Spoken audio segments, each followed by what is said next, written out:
Allahumma salli ala Sayyidina Muhammad wa asghiri zalimin bi zalimin. Allahumma salli ala Sayyidina Muhammad wa asghiri zalimin bi zalimin wa akhrijna min bainihim salimin wa ala alihi wa sahbihi ajma'in. Assalamualaikum warahmatullahi wabarakatuh. Bismillahirrahmanirrahim. Ashhadu an la ilaha illallah wa ashhadu anna Muhammadar Rasulullah. Allahumma salli ala Sayyidina Muhammad wa ala ali Sayyidina Muhammad. Rabbi israh li sadri wa yassir li amri wahlul 'uqdatam min lisani yafqahu qawli. Amin. Bismillahirrahmanirrahim. Salam hormatku, salam ta'zimku selalu buat para sahabat-sahabatku tercinta dimanapun Anda berada, baik yang ada di dalam ataupun yang ada di luar negeri. Semoga kita selalu di dalam bimbingan Allah Subhanahu wa Ta'ala. Amin ya rabbal alamin. Alhamdulillahi rabbil alamin. Di malam Jumat yang indah ini kita akan mengkaji, yakni menyembah wajib tahu dengan yang disembah. Menyembah wajib melihat wujud yang disembah.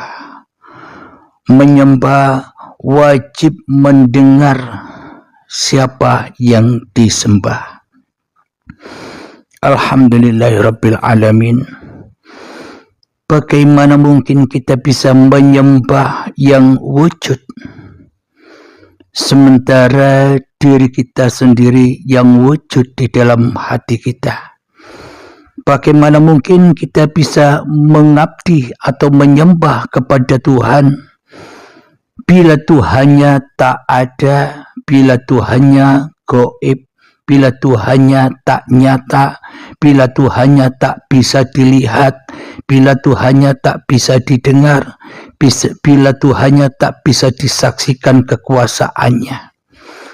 Bagaimana mungkin kita bisa menyembah sementara kita selama ini hanya menyembah, hanya mengabdi kepada hawa nafsu kita sendiri yang merasa paling wujud di dalam hati kita. Hawa nafsu kita sendiri yang merasa paling hidup di dalam hati kita. Hawa nafsu kita sendiri yang paling berkuasa di dalam hati kita selama ini.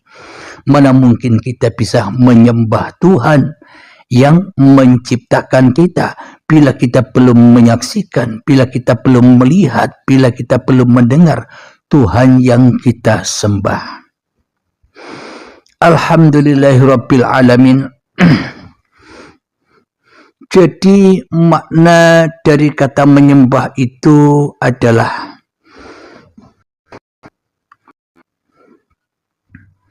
wa ma khalaqtul jinna wal insa illa liya'budun. Tidak aku ciptakan jin dan manusia hanyalah untuk mengabdi kepadaku. Jadi untuk menyembah kepada Tuhan itu Tuhannya harus diwujudkan dulu. Bila kita yang wujud, maka Tuhan takkan wujud. Bila Tuhan yang wujud, maka kita harus tidak wujud. Jadi maknanya di dalam surat Al-Baqarah, alladzina yu'minuna bil ghaibi, yakni orang-orang yang beriman itu adalah percaya kepada hal yang gaib. Itu tafsir menurut tulisannya.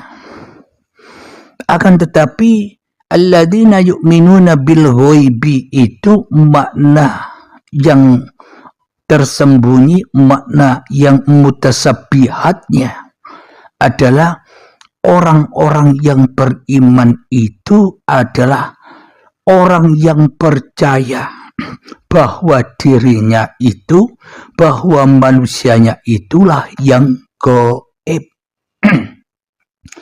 Bila manusianya sudah gaib, bila manusianya sudah tak ada, maka yang ada hanya Allah. Maka yang bisa melihat Allah, ya Allah. Maka yang bisa menyaksikan Allah, ya Allah. Araftu Rabbi bi Rabbi. Aku mengenal Tuhanku dengan Tuhanku.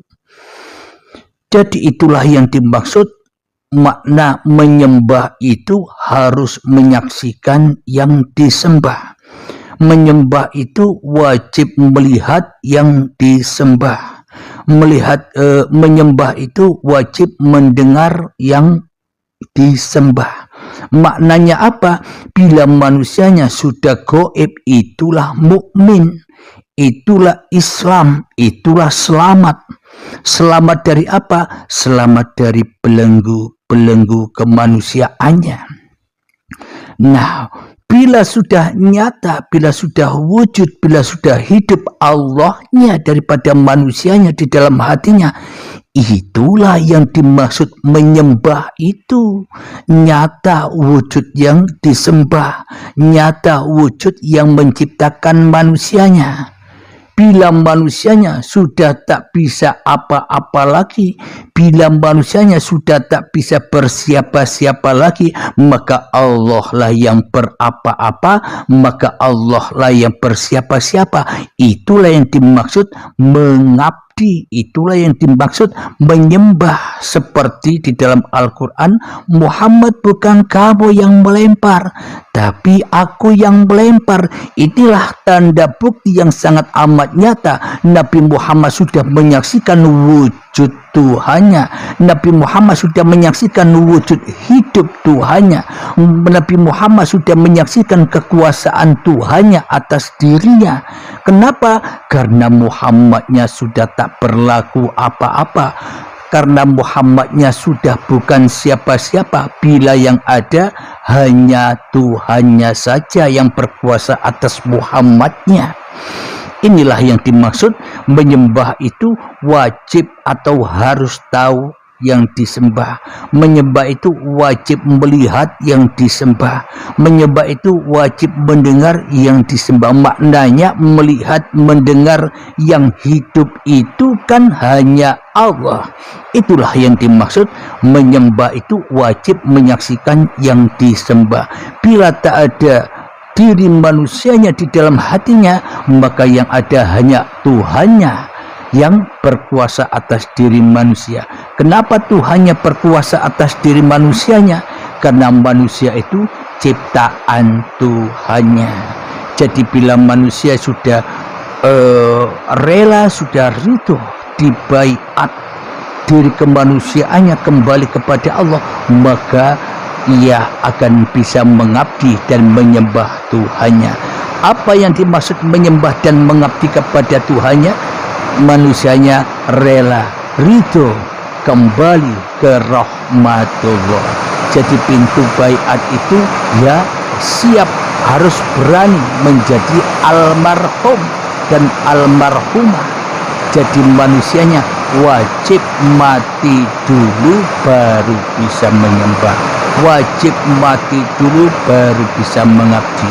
Wajib baiat dulu baru bisa mengaplikasikan kehidupan surganya Allah, yakni enjoy saja. Alhamdulillahirabbil alamin. Semoga keterangan yang sedikit ini menggugah kita semua termasuk diri saya, agar kita selalu kembali kepada siapa yang menciptakan kita.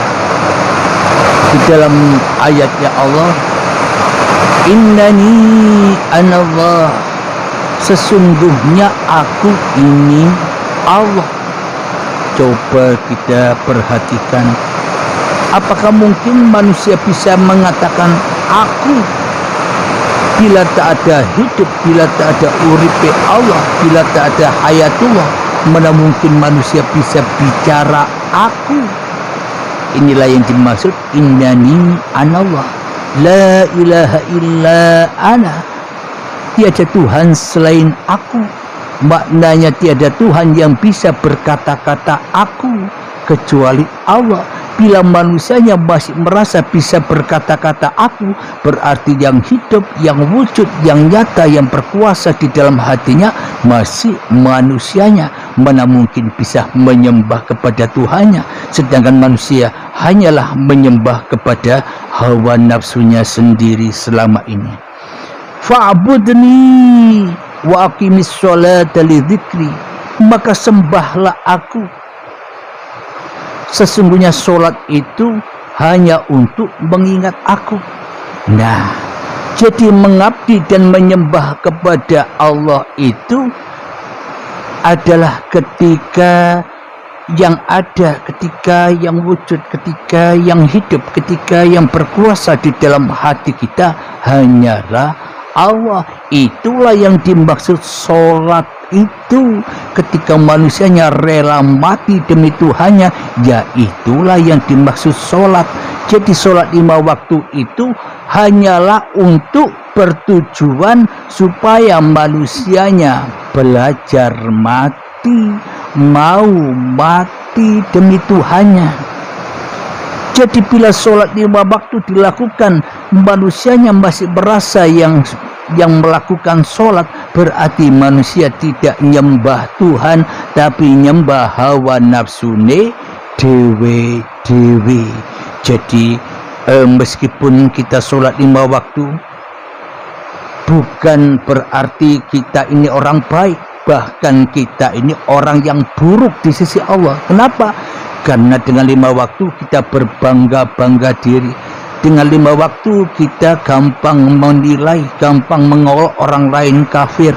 Ketika melihat orang tidak sholat, ketika melihat menyaksikan agama-agama lain yang tak sepadan, yang tak sama dengan agamanya, yang tak sama dengan kelakuannya, maka ia dengan mudahnya menganggap kafir-kafir ahli neraka.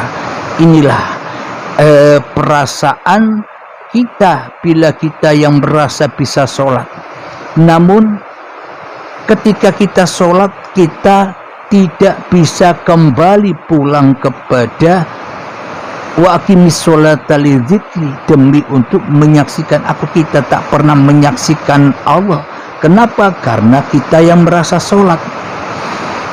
Akan tetapi bila manusianya sudah tak mampu lagi sholat, maka itulah wa aqimis sholata li dzikri, hanya Tuhannya yang ada, hanya Tuhannya yang hidup, hanya Tuhannya yang berkuasa atas dirinya. Itulah hakikat sejatinya sholat. Ketika manusia sudah menyaksikan wujud Tuhannya di dalam hatinya daripada wujud dirinya sendiri di dalam hatinya. Alhamdulillahirabbil alamin. Semoga kita semua termasuk diri saya selalu di dalam kepahaman uripi Allah. Amin amin ya rabbal alamin. Akhir kalam, assalamualaikum warahmatullahi wabarakatuh.